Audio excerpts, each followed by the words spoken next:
Taqwa is when you miss a single prayer, you feel uneasy the whole day.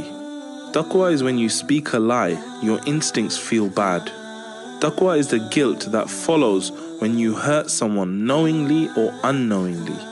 Taqwa is the shame and regret that follows a sin you did knowing full well about its gravity in the sight of Allah. Taqwa is when you cannot sleep the whole night after disobeying or disrespecting your parents. Taqwa is to cry in the depths of the night, fearing none but the one above the arsh. Taqwa is the fear that refrains us from sinning even when we're alone and nobody is looking. Taqwa is the guts and the will to please Allah even when the whole world is hell-bent on displeasing Him.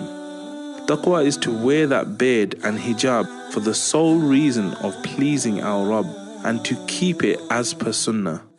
Taqwa is to stay happy and smiling even after knowing this world is a prison for believers. Taqwa is the good manners and character that loving and fearing Allah brings in us.